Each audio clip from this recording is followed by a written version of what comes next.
traité de toutes sortes de noms d'oiseaux kooku ngeen fa nekk ne ces gens-là les Français là ils sont assez stupides immatures pour mun a bàyyi kooku noonu seen loxo yan bu ko kii jëlee utiliser ko waxloo ko kala récupérer ko daf ko interview suba kay di manifester ñu yóbbu ko Adji Sarr du dem ay manifestation fi France bés bu tegee tànkam encore manifestation comme li ma defoon Genève bu ko defatee une deuxième fois dañuy yàq asilam boo paree ñu reconduire ko à la frontière sénégalaise bu ko defee lu golo xam boo tey ko doomam parce que day fekk ne que moom sart yi ko tënkoon ci asile boobu moom moo rompre sart boobu te xam naa ne que ne elle n'est pas assez stupide immature yaa ngi dëgg amul xelu lagare pour mun leen topp ci dérive boobu ngeen xamante ne que foofu ngeen ko bëgg a dugal nekk leen ay nit te yërmande ngeen bàyyi ko là c'est prise waaye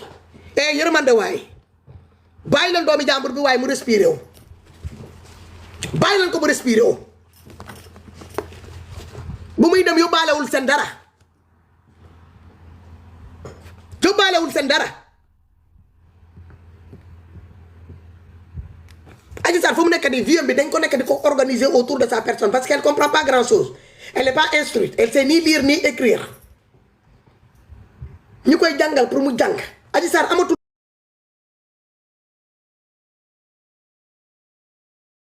jot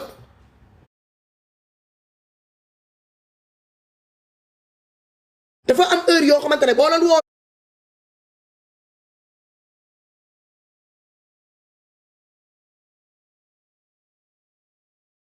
Adji Sarr mun leen koo jot fekk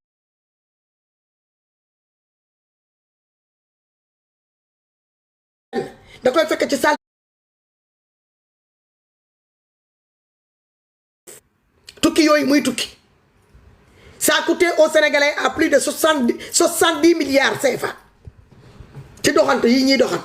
Ousmane Sonko dox yi muy dox nii fan yi ak avion dina ñëw yokk ci li Bassirou Diomaye déjà consommé ci dans les 80 et quelques milliards la ñuy ñëw laal parce que avion bi buy décoller kérosène bu koy yóbbu steward yi hôtesse yi pep ñi lay gunge les personnes accompagnantes xaaral Mansour comme nga ne moo tey xaaral ma génnee la fii dégg nga dama doxantu ji feneen ndeysaan dama j'ai pas besoin de racaille ici nee naa leen bëgguma fii ay wax yu ñagas borom xel yi lay waxal ñoo xamante ne dañuy use seen mindset nga jël avion sénégalais feesal ko ay ministre ay nitu Pastef ay député ay ñoomi seen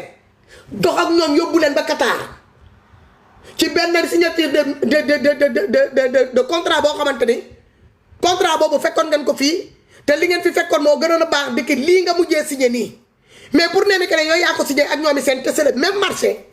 bi nga xamante ne que ne moom la Macky Sall la mettroon fii en place ak Qatarien bi ngeen ñëwee ngeen génnee marché yooyu fii soi-disant que Macky Sall la xoolul intérêt sénégalais intérêt arabisant yi la xool mu signé contrat boobu ngeen annulé contrat boobu ngeen dem nangu contrat bu gën a bon contrat bi Macky Sall la nangu signé woon ak Qatarien moo tax ñooñu ils sont en train de se frotter la main ils sont contents non seulement seen ministre Abbas Fall bi mu nekkee ministre du travail indil na leen ay jaam indil na leen ay esclave pour ñi war a ñëw sàng seeni kii yi seen foofu yi ñuy am léegi seen kër yi ñuy domte noonu nekk seen biir kër seen gaynde yi seen affaire yooyu yi ñuy yore seen xaj yi ak ñoomi seen yi ñuy yore seen biir kër pare nañ ci loolu léegi nag contrat yi ñi nga xamante ne moom lañu mettre en place Macky Sall signé contrat bu baax bi ngeen ne contrat boobu baaxul ngeen dem nangu loo xamante ne Macky Sall loolu la bañoon ngeen dem nangu loolu ñoom ñoo di gagné le Sénégal n'a pas gagné bu ñu gëmloo Sénégalais que ñun ñoo gagné te di ngeen ko xam bu ñu demee ba ci kanam bu ñu demee ba ci kanam di ngeen ko nangu di ngeen ko comprendre ñu jóge foofu encore même avion bi moo descend moo wàcc Dubaï fan yii yëpp ngeen gis Ousmane Sonko au niveau de Dubaï. ak délégation aux frais des contribuables sénégalais carburant bi mooy kérosène bi steward yi hôtesse yi ñi ne ñu mu àndal hôtel yi ñuy war a jël seen lekk bi ak ñoomi seen c'est des millions qui sont claqués par jour loolu yëpp boo ko jëlee nga dajale ko sans compter pour amarguer les bateaux parking bi nga xamante ne moom la ñuy parkingé auto yi avion yi da nga koy fay donc tu le payes par minute nga koy fayee par minute aéroport yi laaj leen ñuy liggéey ci aéroport yi avion yi par minute la avion di def sur terre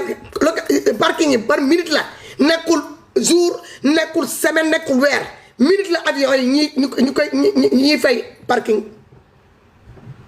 sénégalais ngeen ne cal kenn waxut def na ko benn yoon jël avion présidentiel sénégalais ànd ak jabaram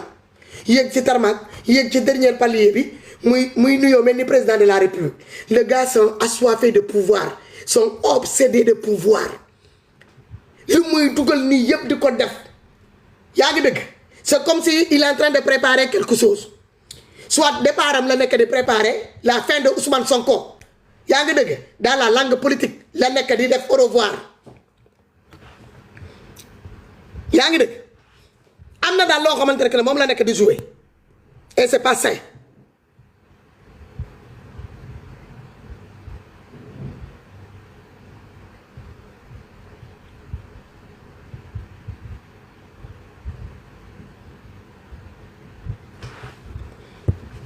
maa ngi dëgg maa ngi jégalu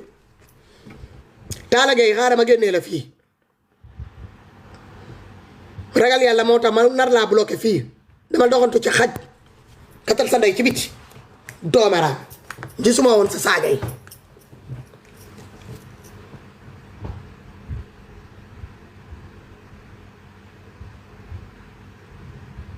dëmb Italie la ñu ñëw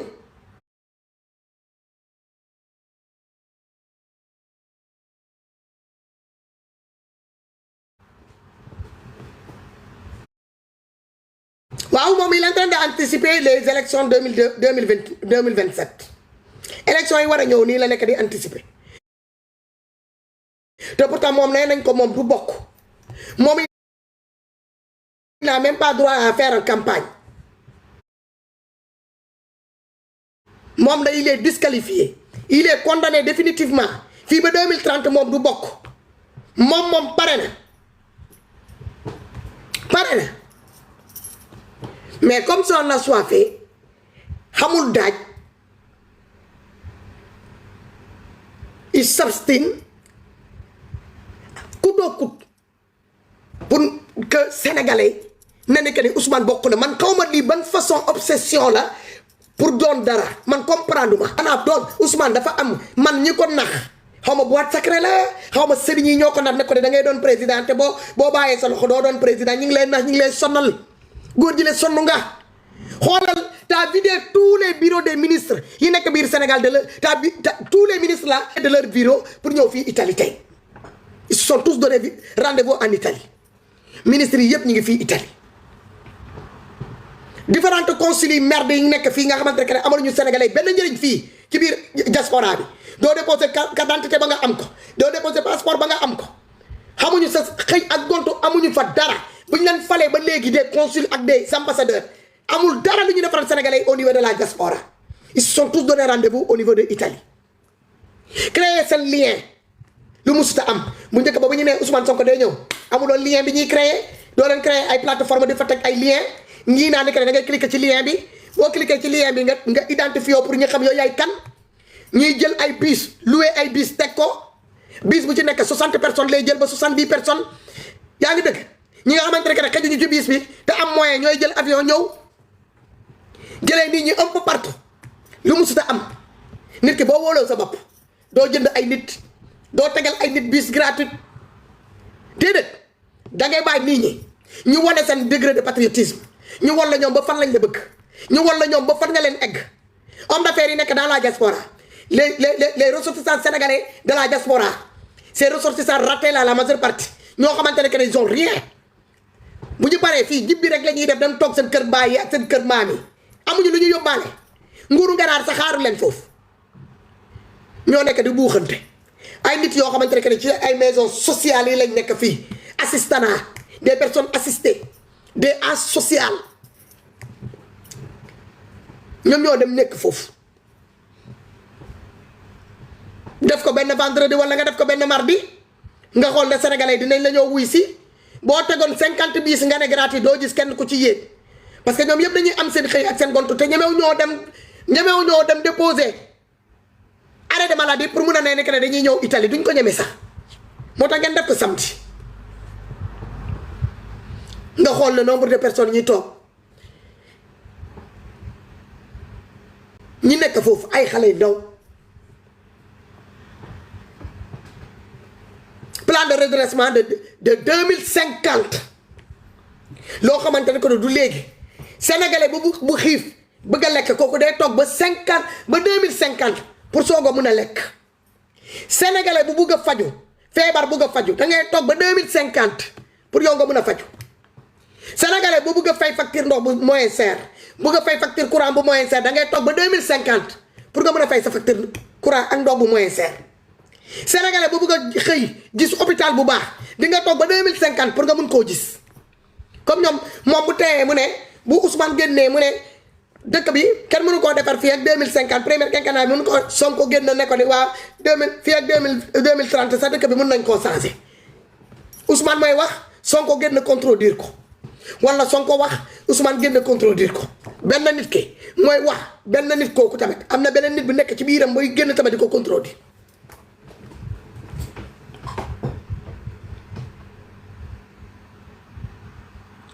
te daa bàyyi ay sénégalais yi nekk biir Sénégal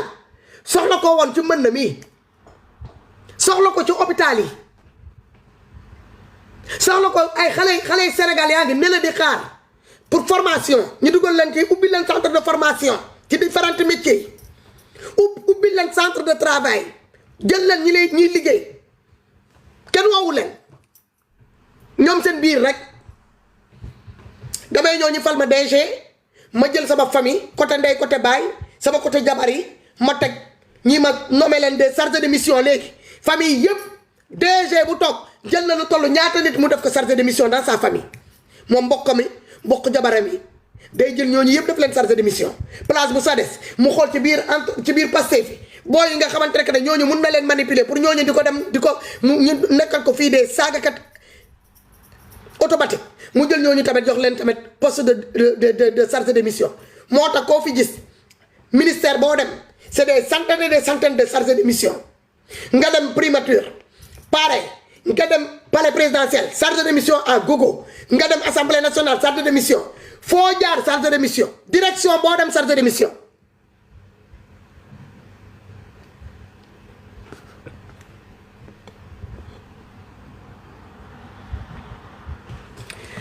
Sali Wade ngay def sa 113 abonnés yi ngay ñoo toog fii su ma xottee sa cotta bi su ma leelee sa copparete bi dinaa ko génnee dugal ko sa jëmeñ nga yëy ko ni guro wala nga yóbbul ko sa ndey mu jël ko takk ko ci baatam mu doon cakkam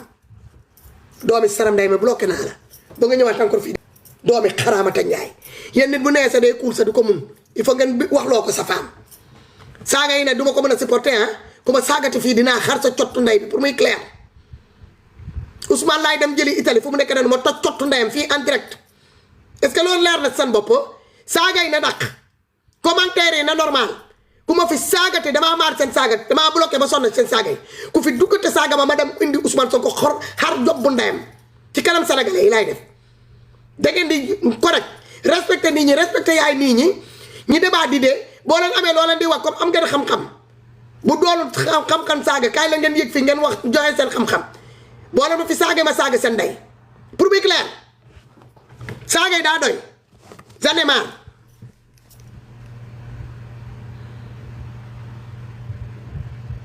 groupe BTP je m'en fous merde bu ñu saagee sa caapa ndey di nga doon réagir ça fait plus de 3 heures de putain de temps ma toog fii may live ñi ngi saaga rek sànq ba léegi may masala ak ñoom arrivé à un certain moment nit laay foog ma fippu nga di ma naan yow tamit bàyyi saaga toi aussi merde alors va te faire enculer te boo ma ko bindalatee encore fii ba bloqué la nonsense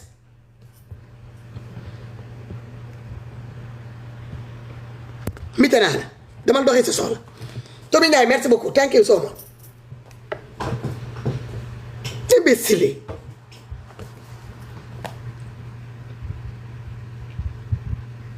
France dañoo leen tegal ay bus Italie certaines régions yi tegal leen ay bus léegi comme yéen da ngeen mut Sénégal au 4e sous-sol ñu ne les comment dirais-je xaalis amut ñoom ñi ngi leb ils ont dépensé plus de 14 000 milliards doublé nañ li Macky Sall doon leb ci at Ablaye Wade jaar fii leb ko at Abdou Diouf jaar fi leb ko at 5 ans yi ñu fi toog yépp ba seen ñaari quinquennat yi ba ñu jeex Senghor toog na fii lebul li ñuy leb en 2 ans Ablaye Wade Abdou Diouf toog na fii dirigé na Sénégal ba mu jógee fii ñii luñ fi leb ci 2 ans yi Abdou Diouf lebu ko fii Ablaye Wade toog na fii ñaari yoon ñii lu ñu leb ci ñaari at yi te amaguñu sa ñaari at ay 1 an 8 mois yooyu lañ leb li ñu leb Abdou Diouf sa toog na Ablaye Wade toog na fii musu koo leb ba mu jógee fii lebu ko Macky Sall toog na fii ba nu mu jëlee bagaasam mu dem lebul lu ñuy leb nii en moins de 2 ans Aliou Sow yoo la sa mbokk yi nekk fële gay naa koy nekk ci biir àll bi fële di lekk kere bu wow bi ak mbuum bu ñu demee ci duus yi seen puup yi dañoo day ba seen day bi léegi ay kere la bu ñu jonkonee seen oom yi dee laal seen lex yi ngir jonkon bu métti bi ak day bu métti bi yaay ñoo toog fii di naan Sonko à vie yow di nga ko Sonko à vie ngay def sa oo bi mel ni poosu xaftaan kenn xamul li ngay niroo doomi xaraam nga bàyyi sa mbokk yi nekk fële ca àll kaw nga bàyyi sa baay di sàmm caayam bu cëkk bi ak xaftaanam bu bon bi muy sol noonu nga waroon koo mun a génnee ci bii gay naa ko bi doomi saram siis bi may wax loolu fii di xeexal sa mbokk yooyu nga bàyyi ci caayee ji dim fo donc bii selemere bii coddo nga ñëw fii nga ne yow da ngay ñëw bindal fii di ma naan Sonko à vie dinaa ko vie si sa saramarak béyti pu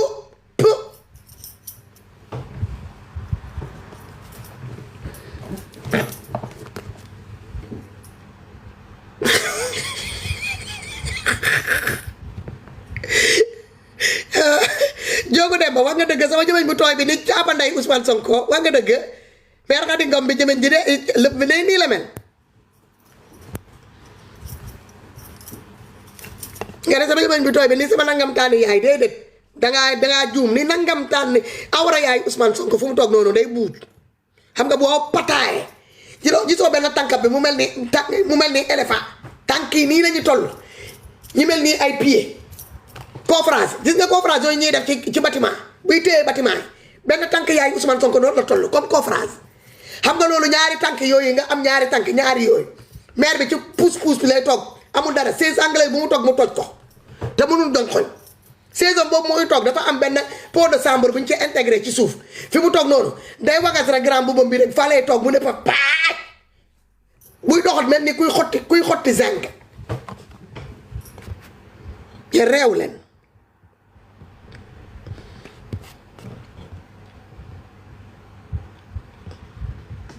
nga xamante ne keroog bi mu bëggee dugg avion pour ñëw seet si doomam Dakar dañ ko fayeekuloo ñaari place avion bi 2 places lay jël mooy avion bu ndaw boobu Ryanair boobu di daw Dakar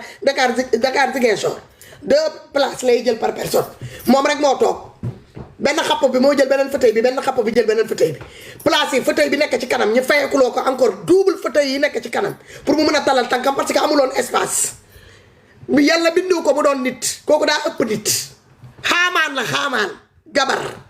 ya réew leen sax kaa nga ngeen saaga seen saaga yi dama ci doyal marche gars yi def leen seen demande ñu waxtaanee déplacement Ousmane Sonko yi muy def nii ban utilité la amal Sénégal lan la mën a indil Sénégal dépense yi nekk di dépenser di xaalis sénégalais di ko bazarder de gauche à droite amal sénégalais yi il faut ñu waxtaanee ko commencé jël ku fi dugg bu ma saagee dinaa bàyyi li ma doon wax yëpp ma jublu ci yaay Ousmane Sonko damay génnee sama photo bi tourné kii bi jël yaayam teg ko fii maire buñ fokkin laay dem jëli ñëw teg ko fii bu boobaa di ngeen am li leen métti ma commencé jël Safietou jël naa la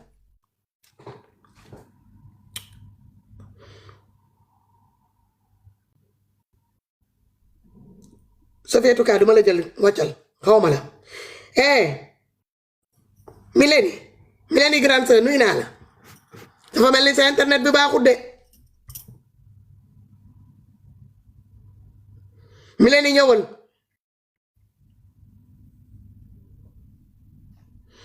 si sa Mileni sa kii bi baaxut de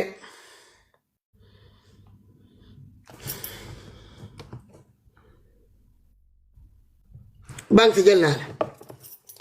mi leen yaa ngi may dëgg bu dee yaa ngi may dëgg siste waxal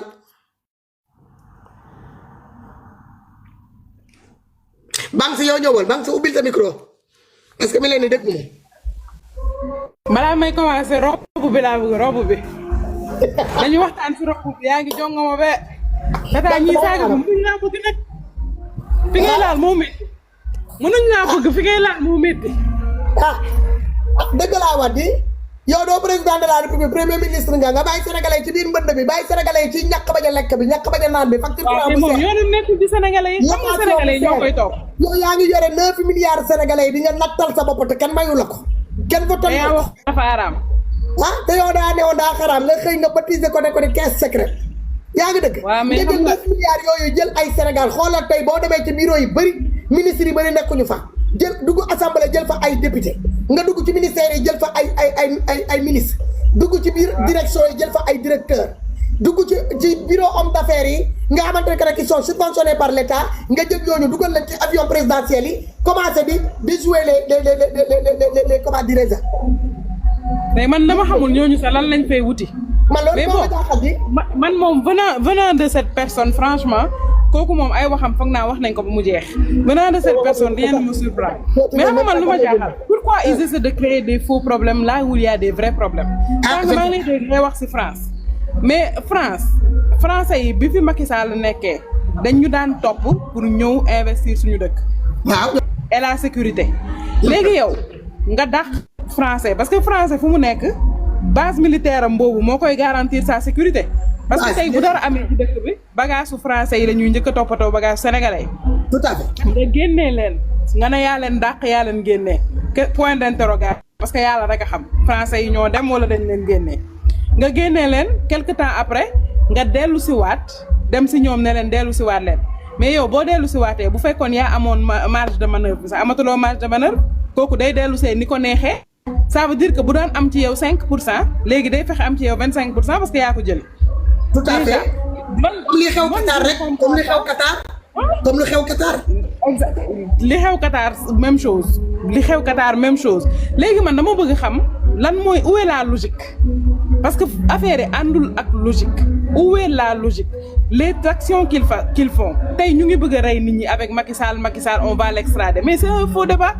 parce que yow bu fekkee ne da nga bëgg a extrader Macky Sall doo ko jox avion présidentiel mu wàccee ko Màkka yow nga ne bi nga nekkee opposition information bi nga am moo ëpp sax bi nga nekkee au pouvoir ça veut dire que xamoon nga ne kii warut a dem lan moo tax nga koy jox avion mu koy yóbbu. tout à fait très bonne question. Et malheureusement c'est des gens qui les suivent qui ne réfléchissent pas qui n'ont pas de discernement. ils réfléchissent avec leurs pieds. dama def benn constat je ne le suis pas mais j'ai regardé ñi fa nekkoon ci stade bi. ma dem seetiwaat résultat élection yi Italie ci boppam ñaata la fa amoon je vous pose la question ñaata la fa amoon li mu amoon Italie ci vote xëjul ci stade boobu Italie rek lañ fa amoon xëjul ci stade bi léegi lan moo tax tey stade bi feesul te nga ne toujours tu as ta cote de popularité naxoo kenn sa bopp ngay nax te bul fàtte que ni y a des gens qui ont été loués de gauche à droite. Il y avait un bus pour c'est là où j'en viens personnes à Paris. man xam naa c'est là où j'en viens. voilà c'est là où j'en viens. donc là ça montre que cote de popularité boobu li ñu naan booy nax sa bopp jaaxaan di sew naxoo kenn sa bopp ngay nax da yaa njëkk a tooy. soo xoolee nit ñi fa toog nga leen di wax yu kenn xamul ba pare tu vas chez les modou qui ont des problèmes ils ont des problèmes pour envoyer de l'argent ils ont des problèmes pour soutenir leur famille tu n'as rien à leur dire lu dul naan ki toog TikTok di taf nit ñi toi tu as le temps de xool ñiy taf nit ñi alors que dans ton pays il y a des gens yoo xam ne à Touba dañu julli juma ci ndox bi ah mais man sénégalais yërëmuma leen de tata yàlla xam na ne yërëmuma leen xam nga fan laa leen yërëmee. li ñuy ñàkk cuuca yàlla da laa ñàkk lañ dul dabuwaat. yow may ma banque may ma cuuca. dama la doon jéem a wër pour jënd la. far nag yàlla ñëw ma nga ñëw mayee ma nga saraxee ma sa bopp. gis nga sa mine Casamance bi lay jël dinaa xar sa caapanday bi def ko ñaar yow pare naa ci yow lii laa doon xaar ci yow pour nga jaaroon fii ma toj sa cottu nday bloqué la dootoo ma saagate kettal sa nday ci biti doomi xaj. amuñu dara lu dul saaga amuñu dara lu dul soxoree nit. ma ne saaga na fi ba xolam sedd ma bëgg ko bloqué mu réer man ndekete daa day jëloon pause xam naa ne crédit am moo jeex gisoo yàlla indiwaat. keroog dama la gis si live bu Kayz foofu maa ngi lay tooñ ci suuf naan la tata kii bu leen ko faale day delluwaat. gisuma ko. maa ngi lay tooñ ci suuf naan la expliquer leen ma kii kan la parce que man pour man Kayz foofu il est très très très intelligent il c'est pas quelqu'un de bête.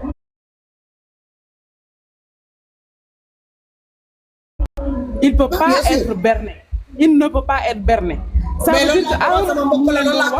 ma ne ko man ta position parfois me laisse à désirer. parce que je te vois crier de gauche à droite. sans prendre de position. parfois tu clignotes à gauche je te vois tourner à droite. loolu laa ko wax. c'est pas des gens qui sont c'est pas des gens à qui il faut même pas donner de la crédibilité parce que aujourd'hui am na lu mu réglé peut-être ak waa groupe am xam na ni mu leen di defee mu woo la woo sàmm sa kàddu après réglé na ko. c'est des gens yoo xam ne ils sont dans les bassesses ils sont dans les détails ils sont dans n'importe quoi ma joxe exemple bu mujjee bi Wally Seck mais tout le monde va y passer. Ils ont des problèmes avec des franges de la société sans pour autant comprendre que ces gens ont un rôle à jouer dans la stabilité sociale. Je donne un exemple terre à terre tey Wally Seck soirée bi bu jàllee mais kii jaay cocaïne day jaay kii jaay yamba caga bi am client ki am stress dem de fecc su subaa du xeex du sànni xeer mais c'est ça il faut un tout pour faire un pays mais et venant des gens yoo xam ne ils n'ont même pas la crédibilité qu'ils essaient de montrer parce que à côté qu'est-ce qu'ils sont en train de faire ils ont des caisses noires ils ont des caisses noires remplies d'argent et après ils disent aux gens qu'on est au 4e sous-sol nous on est au 4e sous-sol eux ils sont au 10e étage alors que vous avez besoin de ces gens qu'est-ce qu'il est en train de faire il fait du clientélisme politique qu'est-ce qu'il est en train d'aller faire en Italie pourquoi il a choisi un samedi pourquoi qu'est-ce qu'il est allé faire là-bas mais c'est du clientélisme politique pour dem foofu pour parler des gens sur les réseaux sociaux des trucs banals man dégguma mu teg benn politique boo xamante ne man pour ne peu d'extrait de vidéo bi ñu ma envoyé ma effacé ko ma déglu ko tuuti rek pare ci xam nga man dégguma sa dégguma lu am solo non mais mënul wax lu am solo tata mënul wax lu solo parce que demu fa pour def fa lu am solo war a wax ko fa c'est ça le problème demul pour def ko fa wala pour wax ko fa au contraire il est parti pour faire du clientélisme politique il est parti pour voir sa cote il est parti pour encore revenir voir comment est-ce qu'il va faire ses stratégies nan lay berner encore les Sénégalais et c'est dommage gis nga dafa am loo xam ne moo xew ñi ko topp moom c'est des gens yoo xam ne ça a commencé depuis Ablaye Wade c'est des gens yoo xam ne dañu toog am accès ci télé am accès ci wax sa xalaat am accès ci lii am accès ci lale donc il y a eu une ouverture d'esprit mais malheureusement qui n'a pas été accompagnée et bon à un moment il s'est assis et il a vu que gis naa M23 génn na la yaa ngi kaas mais il y avait pas quelqu'un pour être au devant et il est venu naturellement se positionner au devant par pur hasard mais képp koo xam ne nga ne révolutionnaire nga si sa histoire day am révolutionnaire c'est-à-dire c'est des grévistes c'est des gens qui ont fait des grèves à l'école qui ont fait des grèves à l'université qui ont été dans des syndicats mais il n'a aucune histoire de bi ñuy jàpp Karim Wade barki Demba Ndiaye ak Khalifa Sall c'était quelqu'un qui était à son bureau ku daan xëy liggéey wàcc et sans problème. non dafa nekk il va pas se transformer en martyr et justement léegi nag ba mu demee ba nga xam ne il a eu son ambition il s'est vu c'est quelqu'un qui s'est assis et qui a réfléchi il y a un mouvement mu ngi nii amul leader je vais me positionner en leader et c'est tout c'est pas le gars kuy liggéey Sénégal bu ñu leen joxoon saaku euro tegal leen ko ku nekk sa biir bureau ngay tibb ñu naan la su jeexee dañ la koy dolli lu tax ñu liggéey Sénégal parce que benn amuñu yéene liggéey Sénégal pour sénégalais ñaar mënuñu ki mënul te xamul ne mënul nag dalay rey te doo ko yëg te loolu moo ñu dal parce que quand on est entouré d'ignare un ignare c'est quelqu'un qui n'acceptera jamais qu'il ne sait pas. Il ne sait pas. Mais il est dans le déni, hein? Est-ce que vous savez ça aussi? Il est dans le déni, le gars. Il n'est pas dans le déni. Le gars, il est dans une trajectoire très claire qu'il est en train de suivre. C'est les gens qui le suivent qui sont dans le déni. C'est les gens qui se le suivent qui sont dans le déni parce qu'ils sont en train de leur faire miroiter je sais pas quoi, qui n'arrivera jamais parce qu'on n'est même pas sur cette trajectoire. Mais le gars, lui, il a sa trajectoire bien claire. Très, très bien claire. Et c'est quelqu'un qui est là pour rester. li muy def nii yëpp il est en train d'effriter. mais war na ko nee na moom du démissionner nee na kenn du démissionner. alors pour quelqu'un qui avait dit que le poste de premier ministre n'a pas de sens Ouais. On te pose là-bas et toi tu oses dire que tu ne démissionneras pas damay samp c'est pour voir la psychologie de la personne. Il a une trajectoire très claire. Cette trajectoire boobu lay dox. Maintenant, c'est quelqu'un qui va utiliser tous les moyens. Moyens buñ ko jox, moyens buñ ko jox. Dina ko utiliser kay moom. Jusqu'au dernier recours. Pour rester. Et nous au détriment des Sénégalais parce que gis nga Sénégal dafa am lu ñu xamoon boo xoolee il a commencé par les tarixa. Aujourd'hui c'est les géwél. C'est les géwél. Il a un problème avec les géwél. Pour moom géwél warta am xaalis géwél moom day war a xëy di ñaan te du am. waaw attaqué Farba Ngom léegi fu nekk ni mi ngi wàcc ci si Wally Seck ak ñoomi seen. si ñeneen lay jëm après il ira dans d'autres couches de la société dina dugg ci sëriñ si dina dugg feneen dina dugg ba nga xam ne sénégalais yi li nekkoon seen. non sëriñ si seen liste baa ngi foofu y a 45 sëriñ bokk ne porte parole yi seen jabar yi yoo xamante ne que ne c'était des prêtres non yoo xamante ne que ne ay kër la ay xaalis ak ñoomi seen sont dans le collimateur ah. toog leen ngeen xoolal ils vont y passer. ils vont y passer xaw ma kañ doon mais ñoom tamit dañ commencé ratissage bi dina gën a laal. dafa am benn photo bu ma doon xool kenn ci seen jabar yi parce que ils sont 4 au sommet du ma ci wax kan la ci kenn ci ñoom chaîne bi mu takk man xam naa bijouterie bi koy jaay chaîne bi mu ngi jar 4 millions pour des femmes yoo xam ne kenn ci leen gis ay or. kan la après boobu dama koy def ci suuf après ñu waxtaan ci suuf. non da nga koy wax fii rek ban comme foog kii la rek waxal kan la. non ci seen 4 yooyu daal. moom ñaaram mi moom. am na ci kenn koo xam ne mu ngi takk chaîne boo xam ne bu cher la koo xam ne kenn mësu koo gis mu takk chaîne bu gën a rëy chaîne bi nga takk léegi man li may comprendre mooy yow nee nga ñi fi nekkoon seen vie dafa changé xaalisu sénégalais yi la ñu jël yow yaa ko wax. seen vie dafa changé xaalis sénégalais lañ jël yow sa vie dafa changé yow lan nga jël wax ñu balaa ngay dem. parce que bi ngay ñëw indaalewuloo ko. bi ngay ñëw indaalewuloo ko donc ça veut dire que man li may wax mooy li fi nekkoon moo fi nekk mais ñi koy noos ñoo différent. jërëjëf. merci beaucoup Bans. merci Mélanie ñëwal. Mélanie. maa ngi ziar. grandeur noo def. nii rek di ziar. maa ngi ne woon keroog dama lay woo de maa ngi jéggalu bii rek. non amul problème yi fii moom. du problème. waaw non amul yow moom neex a wax. li ma bëggoon wax yëpp Bams wax na ko résumé ko. sauf que rek li ma bëgg a wax peuple sénégalais bi. nit su xëyee ne la dinaa la jox reer ci journée bi